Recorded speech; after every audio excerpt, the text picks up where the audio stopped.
গেল। হুজুর জাহান্নামে তো আগুন জ্বলে, আপনি ঠান্ডার কথা বললেন কেন?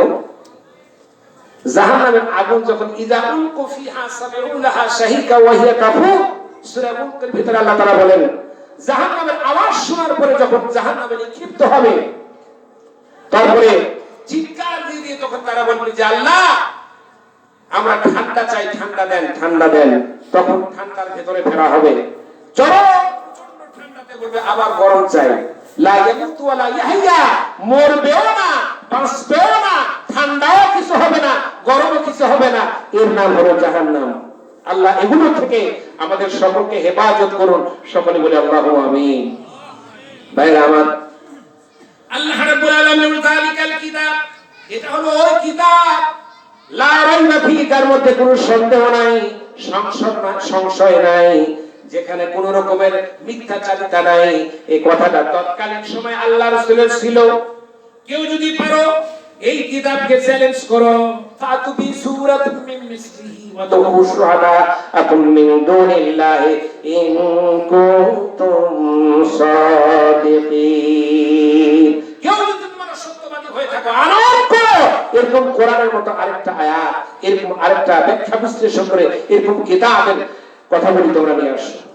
কেউ সাহস পেল না। ভাইরা আমার, আল্লাহ পাক বলেন যালিকাল কিতাবু লা রাইবা ফি, এটা হলো ওই কিতাব যার মধ্যে কোনো রকমের সন্দেহ নাই, সংশয় নাই, সন্দেহের কোনো অবকাশ নাই। হুদাল লিল মুত্তাকিন, শব্দের কয়েকটি অর্থ আছে, তার মধ্যে হলো একটা পথ প্রদর্শক, রাহাবা, মানুষকে রাস্তা বিপদ থেকে বাঁচার জন্য, রাস্তা দেখানোর জন্য একটি কিতাব, তার নাম হলো কোরআনুল কারীম। আপনারা কি বুঝতে পেরেছেন? এই কোরআনের প্রতিষ্ঠানে মাহফিলে আসার পরে খুশি না বেজার? কারা কারা খুশি একটু হাত তুলেন তো ভাইজান, জোরে বলেন নারায়ে তাকবীর, সকলে আল্লাহু আকবার। হাত নামান বন্ধুরা আমার, ভাইরা আমার, কথা বলতেছিলেন হুদাল লিল মুত্তাকিন, মানুষকে পথ দেখে দিয়ে থাকবে। তাহলে আপনি কি বলবেন যে কি পথ দেখাবে? কোরআন শরীফ। কোরআন শরীফ শুধু পড়বে আর একটা করে চুমু দিবে, তাহলে হয়ে যাবে? আপনি কি কোরআন শরীফে হক আদায় হবে নাকি? জোরে বলেন। কোরআন শরীফে যে সমস্ত বিধান রয়েছে, ওয়ামান লাম ইয়াহকুম বিমা আনজালাল্লাহু ফাউলাইকা হুমুল কাফিরুন। কোরআনের যে সমস্ত বিধান আল্লাহ তাআলা রয়েছে, এগুলো যদি আপনি আপনার জীবনে বাস্তবায়ন না করেন, আল্লাহ তাআলা কোরআন কারীমের ভাষায় আপনি কাফির, আপনি ফাসিক, সীমালঙ্ঘনকারী, আপনি জালিম। এইজন্য কোরআনের সমস্ত নীতিমালার উপরে আমল করা মুসলমানের দরকার আছে না নাই? জোরে বলেন আছে না নাই?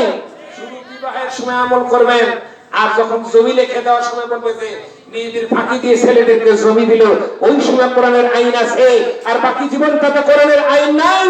এই ধরনের যারা বলে, এই সমস্ত মানুষেরা স্বার্থপর, এরা সুবিধাবাদী, এরা কিছু কিছু জায়গায় কোরআনের হুকুম মানে আর বাকি জায়গায় মানতে চায় না, এরা হলো কোরআনের ভাষায় মুনাফিক। জোরে বলেন না কি? মুনাফিকের স্থান কোথায়? ইন্নাল মুনাফিকিনা ফি দারকিল আসফালি মিনান নার, মুনাফিকের নিম্নস্তর জাহান্নামে নিকৃষ্ট জায়গায় স্থান হবে। সুতরাং মুনাফিকি ছেড়ে দিয়ে মুসলমান হওয়ার দরকার আছে না নাই? জোরে বলেন মুসলমান হওয়ার দরকার আছে না নাই? মুসলমান তো তারাই হবে যারা সর্বক্ষেত্রে আল্লাহর হুকুমকে মানবে, তাদের জীবন যাকাত, কথা কয় না, জীবন যাকাত। কেমন জীবন যাকাত থাকে না? কার চরিত্র ছিল? মুসলমানের চরিত্র ছিল। ভাইরা আমার, খাব্বাব একদিন আল্লাহ রাসূলের সামনে উপস্থিত হলেন। আল্লাহ রাসূলের একনিষ্ঠ সাহাবী হযরত সাইয়েদনা খাব্বাব রাদিয়াল্লাহু তাআলা। খাব্বাবকে দেখে আল্লাহ রাসূল আটকে গেলেন, মানে চমকে উঠলে আশ্চর্যিত হয়ে গেলেন। খাব্বাব, তোমার মাজা এত চিকন কেন? কিসের কারণে এত চিকন? কিসের কারণে এত সরু? ও খাব্বাব, তোমার চোখগুলো বসে গেছে, চেহারাগুলো তোমার একেও জীর্ণ শীর্ণ হয়ে গেছে, এত শুকনা কেন?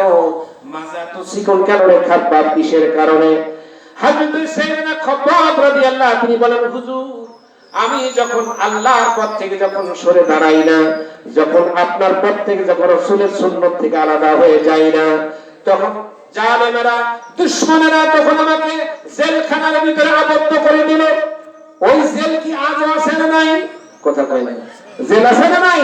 কথা বলে দেখেন জেল হয় কিনা। বাংলাদেশে কোরআনের কথা বললেই জঙ্গি তকমা দেওয়ার পরে, আবল তাবল বলে দেওয়ার পরে জেলখানায় ভর্তি করা হয়। এরকম সময় ছিল কি ছিল না অতীতে? আগামীতে যেন না হয়। আল্লাহ সকলকে হেদায়েত দান করুন। বিচারপতি থেকে শুরু করে সাধারণ চেয়ারম্যান মেম্বার পর্যন্ত সকলকে আল্লাহর বিধানকে সর্বোচ্চ টাওয়ারে প্রতিষ্ঠিত করার তৌফিক দান করুন। সকল বলে আল্লাহু আমিন। সময় এসেছে, জোয়ার এসেছে। বাংলাদেশে যদি এই জোয়ারের বিপক্ষে অন্যদিকে যদি আমরা চিন্তা চেতনা নেই, স্বাধীনতার বাদ দিয়ে ৩০ লক্ষ মানুষের বুকে রক্ত ঢেলে দিয়ে ইঞ্চি ইঞ্চি রক্তের এই বাংলাদেশের জমিকে ২৬,০০০ বর্গ মাইলকে যদি আমরা হেফাজত না করি, খোদার কসম, তাহলে পরে এই বাংলাদেশের মুসলমানেরা কিয়ামতে আদালতে কিবরিয়ায় আল্লাহর কাছে আসামির কাঠ করে আসামি হয়ে দাঁড়াতে হবে। জোরে বলুন ঠিক কিনা? আওয়াজ দিয়ে বলুন ঠিক কিনা?